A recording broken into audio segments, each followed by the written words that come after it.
the folks that are in their 20s and 30s are radically different than many, many generations before them. The reality is that they will, as they get older and wealthier, generally speaking, get more conservative. And we are about to go through, over the next 20 years, $30 trillion of wealth transfer. And so, you can wear good segue, buttons on flannel, but at the end of the day, when your, mom and dad pass away, and all of a sudden, you have 4, 5, 6, 7, 8 million bucks, and you have to think about your children and your children's children.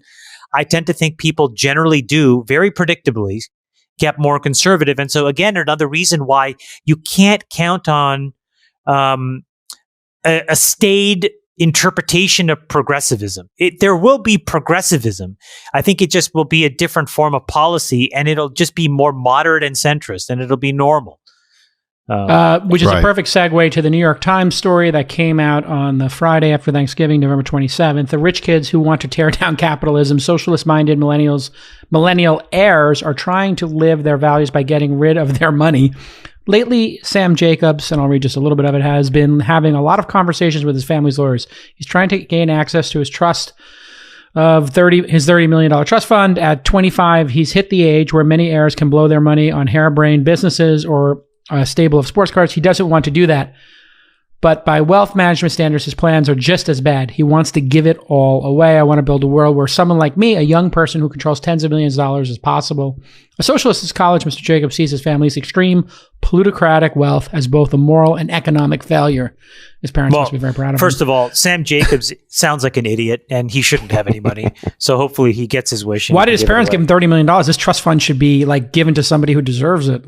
Yeah, but what Sam Jacobs wants doesn't mean that Sam Jacobs gets to decide for everybody else. And just because that he wants to live in a communist country, he can go and find one. And the reality is, we just talked about AlphaFold. Well, guess what? There's 4 of us on this podcast today that over the next 20 or 30 years are more than likely going to invest hundreds of millions of dollars in protein design. And I don't do that with any sense of shame. And I'm glad that Stuart Butterfield made me, a lot of money, because it's going to go back into the world in positive ways. And, maybe if my children are taught properly, they'll be able to take a small piece of that, and they'll decide that, there's something else that's important to them. But the reality is that everybody should be allowed to make their own decisions. And I don't want somebody like him, especially a 25-year-old dipshit, telling me or my kids, who, even though they're, under the age of 15, are probably smarter than him, what to do. David, when you read this article, if you did read it, what were your thoughts, especially in regards to parenting and thinking about our own kids? Because that's what I started thinking about. It's oh my God, what if one of my daughters wants to take her trust fund and just throw it into the wind? I really don't want communist. Wait, hold on. I just want to say one more thing. The part that's completely reasonable and that I respect is this 25-year-old seems to have come to a decision. What I find completely unreasonable and, just completely lathered with insecurity is his need to then project it and say it has to be true for everybody else as well. And the grand arcing statements of how it should never be just completely betrays, what we've learned in how society functionally works. If you want democracy, the only sort of economic philosophy that's been partnered with democracy to work well is capitalism. And so if you want to change one, you're going to have to change the other. And just the fact that, with all of his education, the hundreds of millions of dollars, didn't get a course in civics to understand that is kind of sad. Before you go, David, I have to read one comment because it's so deranged that it almost seems like it was part of a script to some Billions or Secession. Heirs whose wealth have come from specific sources sometimes use that history to guide their giving. That's a New York Times saying that. Pierce de la Hunt, a 32-year-old socialist, anarchist, Marxist, communist, or all of the above, has a trust fund that was financed by their former stepfather's outlet mall empire. This is MX. I've never seen that before. De la Hunt. How do you pronounce Max Hunt? How do you pronounce MX? MX de la Hunt takes non-gendered pronouns. Has anybody seen MX? I've never seen that. That was the first time, yeah. That's the first for me. So I guess if you're non-gender... So you don't have to say Mr. or Miss or Mrs. Got or whatever. It's like Latinx, where you just can group a bunch of people into one thing. I got it. Right. This is what MX de la Hunt says. I'm just trying to figure out how it's pronounced. Maxis Hunt de la Hunt. When taking a shot. Jason, you're not showing respect for his pronouns. I don't want to get canceled. It just is kind of hard to pronounce MX.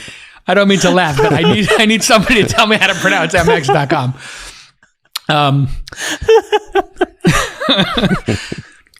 But this is the quote that is so insane. When I think about outlet malls, and I think this is what we all think about when we think about outlet malls.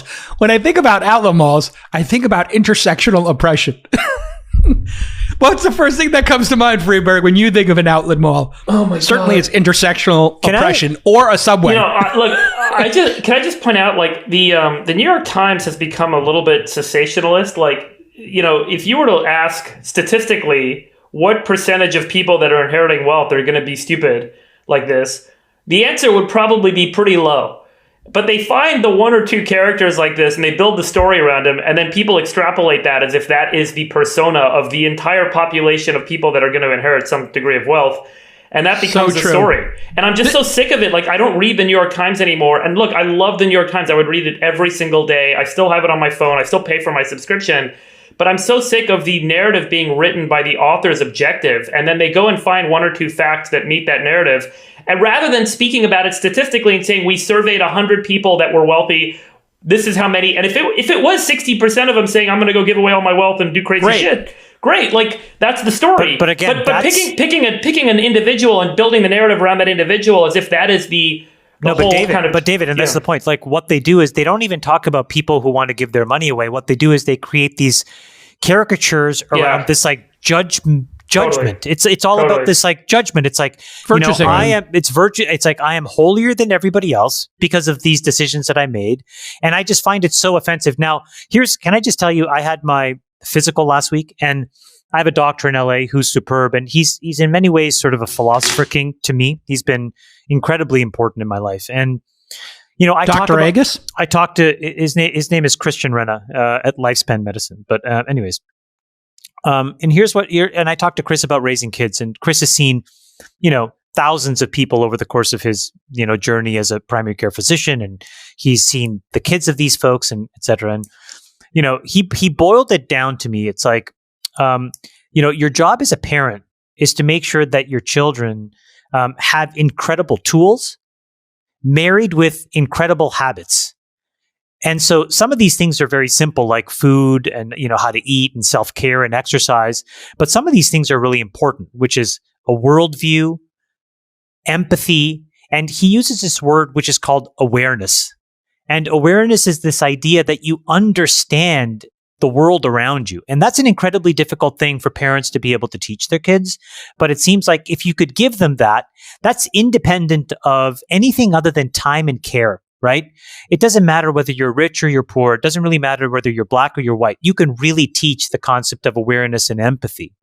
And then the other thing that he taught me was, there's a really big difference between folks like you, meaning guys like me, who grew up poor, and who are focused on the generation of money, right? Meaning making money. And some of you make it, some of you don't, but you're living in this existential threat that you feel is hanging over you. And so you go out and you make it. And a lot of it is driven by this insecurity you've had since you were young. But make no mistake, your children's lives is harder than yours. And it's about the utilization of money. And whether they want to give it away or whether they want to use it, you have a responsibility to teach them, whether you're giving them $1, $1 million, or $1 billion. And this is where I think somewhere along the way, these kids as parents, may or may not have done the best. Maybe they did the best they could, but somewhere along the way, these gaps are obvious, at least in the telling of the article. And this is where I go back to, if you're really going to talk about something like this, which actually is quite important, because again, we're going to go through the most enormous wealth transfer in the history of the world in the next 20 years, $30 trillion. So talk about that. If enough people took their inheritance and decided to eradicate student debt, it would be 3% of what's going to be inherited over the next 20 years. Think about it. So obviously you can do some incredible things, but it's not framed in the right way. It doesn't promote the right kind of discussion. And all it is salacious reporting that makes these kids look like caricatures. And by the way, remember that money today is invested somewhere. So to pull that 3% out would have a kind of rippling and kind of probably deleterious effect on these are Amazon stock a little lower. No, forget about that. It's like factories, family-owned businesses. This is my point. Also, is I think that there's a responsibility to these stewards of capital, right? They may be, you can call them wealthy all you want, but they really are the people that pull the strings on where money's moving. And there's I think, to your point, kind of a degree of responsibility that inevitably has to kind of sit with this group. Because that capital is sitting somewhere. Here's the problem with it is if they just want to give their money away to a charity that they thought was worthy and they were willing to live like, monks or something and not need money, that'd be fine. We could respect that. But the reason why they're in such a hurry to get rid of this wealth is because they feel like money itself is ill-gotten. That wealth itself is by definition ill-gotten. It must have come from at the expense of somebody else, right? You only could have gotten that wealth by ripping people off. And that is the thing that's the idea that's really pernicious about this sort of like socialism movement is they don't really understand that the way capitalism works, you only get rich by selling something to somebody that they want that makes their life better, right? I mean, all of us are engaged in the creation of new technologies and new products, and that makes the world better, and people are willing to pay for that, and that's what creates value, and that's what creates wealth. And it's really just kind of sad that people it goes beyond this article on these trust fund kids, but this whole condemnation of capitalism and this attack on on billionaires or whatever. The problem with it is it doesn't recognize the way that value is created for everybody. Can I give you a quote from Walter Williams, who just passed away, who's a very famous economist? Prior to capitalism, the way people amassed great wealth was by looting, plundering, and enslaving their fellow man. Capitalism made it possible to become wealthy by serving your fellow man. And that's really true. And somewhere along the way, folks have lost the script and have all of a sudden gone back to prehistoric capitalist times. And I think that we don't have enough good examples of constructive capitalism that prove that this is not a bad word. Yeah, and I give that yeah, exactly. Yeah, I love the Walter Williams quote. Just to give another example, Jeff Bezos just gave $10 billion to climate change. And you know what? This kid, Teddy, what's the kid's name? Teddy Schaefer or something like that, the journalist, has been riding him on Twitter. I think he works for Vox or something. Like, they have basically been attacking Bezos since he made the announcement that he hasn't done enough. And it's like, $10 billion is the largest contribution ever made to a single cause. I mean, obviously, Bill Gates, and how did he do his that? Foundation. Right. And how did he do that? Because he created Amazon, which has created enormous value for all of us. Imagine if one of these kids in the article, instead of just giving their money away, by the way, it looks like there's a bunch of organizations that have sprung up to scam these kids out of their trust fund. It's sort of, a fool and their money money are soon parted. There's a whole bunch of scam artists who are trying to scam these kids. But I mean, they're definitely getting scammed. But imagine if instead of just getting scammed out of their money, they were to use it to create a business that created a new product or technology that served people. Then maybe they could turn that 30 million into 10 billion like Bezos did. And if they lost it, they would have done it in the pursuit of something really grand. And so nobody would actually... Instead of virtue signaling on the New York Times. Yeah, like these guys were so glad to be in the New York Times to dunk on capitalists and literally dunk on their own parents. Think about that. You hate your parents so much, you have to go to the New York Times and tell them how much you hate them. I mean, I don't know how this changes. Well, by the way, speaking of virtue signaling in the New York Times, can we talk about the New York Times writing that hit piece on Coinbase? All right. I mean, if you want to go there, I mean, this is the third rail of the podcast, but we've been talking about Brian Armstrong just to set the table here. Brian Armstrong wrote a memo. He said... politics at work. By the way, JK, I just posted an image for Nick to put up here. Don't tell me it's a code 13 at Saks again. No, this is not a code 13. It's to reinforce your point about the virtue of capitalism. This kind of dates back to, these are three images, three charts from the year 1500 to today. And energy use has grown 115 times. Well, so this is basically a measure of population consumption, 14x. And production, right? And so the capitalist incentive has driven the ability, while population has grown 14x over the last 500 years, it's driven a nearly 10x increment in what is available for humans to consume per capita during that period of time. I mean, think about that. That was driven entirely by industry. And so industry has enabled, and production has increased by 240x. So we have a surplus of goods on planet Earth and a surplus of access to goods because of the capitalist incentive over the last 500 years. And whose right is it to say that that was wrong? And right. all of the people that are employed by it and live within that mechanism, and who are no longer living in poverty, who are no longer slaves. All of a sudden, 50,000 people can virtue signal because they're sitting in their warm homes in America telling everybody else to fuck off. I mean, I find it kind of a joke. I mean, I would like you to go and live, where I was supposed to live before I emigrated. Right. Sri Lanka. No heater, no roof, no food, etc. Right? That's what these kids should do. They should go to North Korea. You go come to Sri Lanka. I can show you. You go to an outhouse. Okay. You sit there. You squat to go to the bathroom. Okay. There's no fucking 3-ply, bamboo, press-free toilet paper to deal with. You literally you clean yourself with your hand. You brush your teeth with coal. I remember we used to brush our teeth with fucking coal. Okay, we have a well for water. And so you have all these people in these situations where all we wanted was to just give a chance to run the race. And the people that were born with a silver spoon in their mouth, who had the chance to run the race, turns around and tells guys like me, no, you can't. And it fucking infuriates me. Yeah, I want to blow up the racetrack, by the way. I want to just get rid of the entire... I mean, honestly, fuck you. It's a serious fuck you to these. Like they profited and they benefited from democracy and capitalism, and now they want to revert back to a system where everybody who's in that system is trying to get into this system. They don't understand what feudalism is because they are so many layers removed through their fucking filtered lenses and country clubs and bullshit vacations and all this crap that they have no idea what it's like. And I'm telling you, I am first generation of having escaped that shit, and I don't want anything to do with it. But the point is, capitalism has allowed not just the U.S., but many other countries to change their course in life.